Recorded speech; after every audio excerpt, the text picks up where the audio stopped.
Nava, I only have 5 minutes here, so I'll show you what I was talking about in jazz in terms of the difference between 3-note chords and 4-note chords opening up the chromatic scale scenario. I'll explain why later. If you look here on my keyboard, you'll see I have this thing I call an intervalometer. If you go to my website, mrnatural.net, and click on the top button on the left, it says intervalometer. You'll see a picture of this. If you just push a button to your printer and send it to your printer, it will actually print this. Unfortunately, it's designed in size for a full-size keyboard or an electric keyboard. Your little harmonium is so small, it would have to be scaled down. You'd have to have a Xerox machine, and you can scale it down 80, 86, or 82% to get it to fit. But the idea is once you have this, it becomes a visual representation of the scale. And what we were talking about is spelling using this number pattern. 1, 3, 5, major chord. 2, 4, 6, minor chord. 3, 5, 7, minor chord. 4, 6, 1, major chord. 5, 7, 2, major chord. 6, 1, 3, minor chord. 7, 2, 4, diminished chord. And this is what we call the normal default template for building chords on top of the major scale.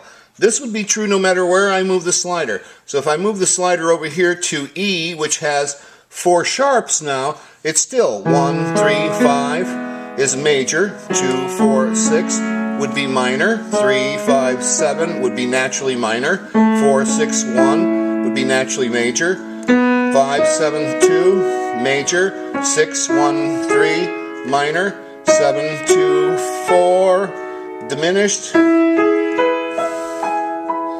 back to our major. So we can move this slider into any key and visually see and use the same numbers for spelling.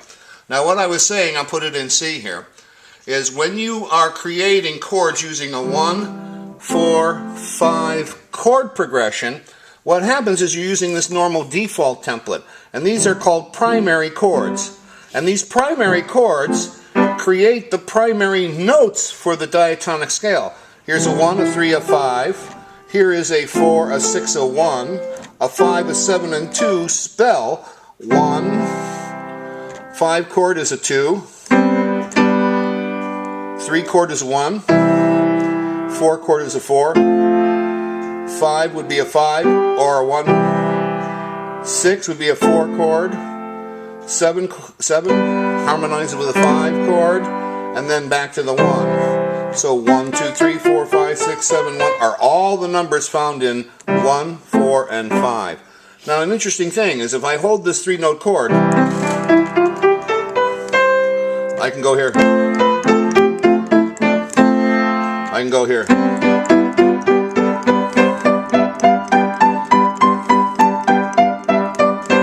Play that 5 chord.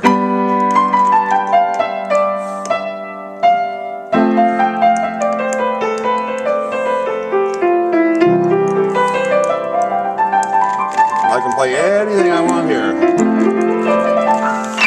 It all works. The primary chords have secondary chords. The 6 chord is a minor chord. The 2 chord is a minor chord. And the 3 chord is a minor chord. And the same thing happens here. Those 3 chords together create all these white keys. So I can play a 2 chord.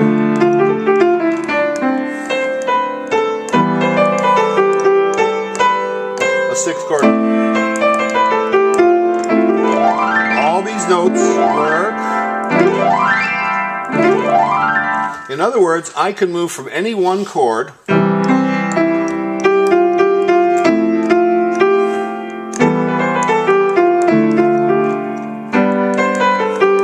and always play the white notes. All the white notes will work with any of those chords whatsoever. And any one chord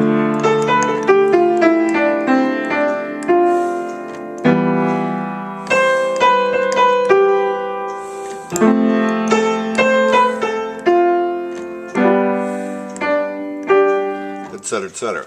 But watch what happens when I try on this 3-note chord structure to add in a black note.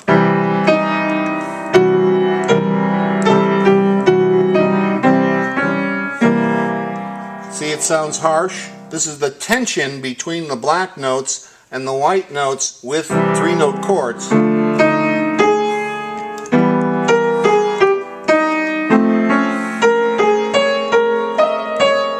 much tension, and you really have to get used to that. Alright? An interesting thing happens if I add the 7 flat to a chord.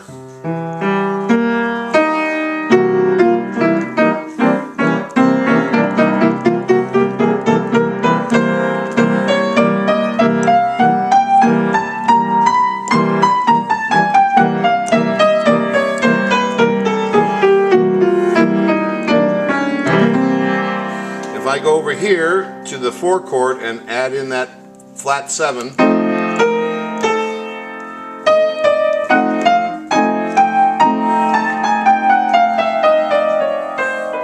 that flat 7 creates a tritone between the 3rd and the 7th, which we called shells.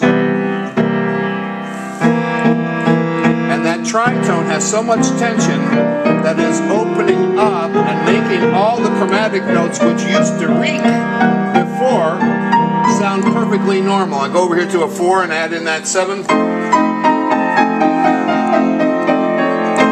Go to the 5, and the 5 chord is normally a dominant chord. Even a 2, if I add in the 7,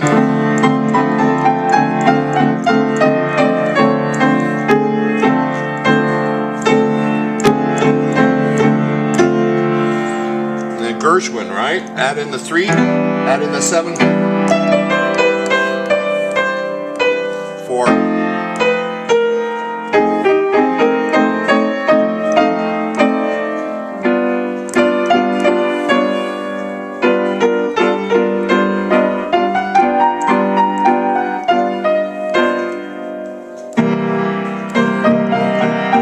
And this opens up you'll notice on my slider, 3 flat, blues note, 5 flat, 4 sharp, 7 flat, opens up the blues scale. Go to a 4, 7.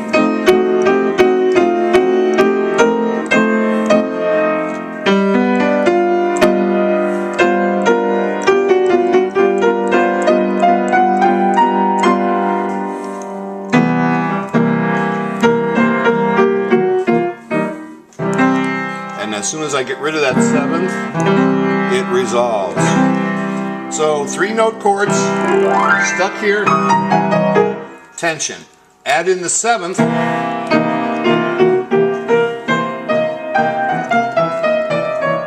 opens up the chromatic scale. So any 4 note chord is going to open up that chromatic.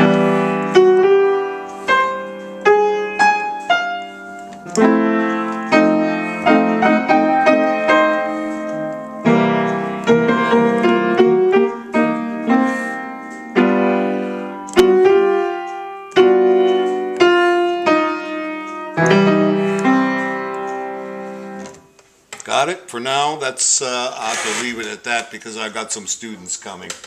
Namaste. Have a good day.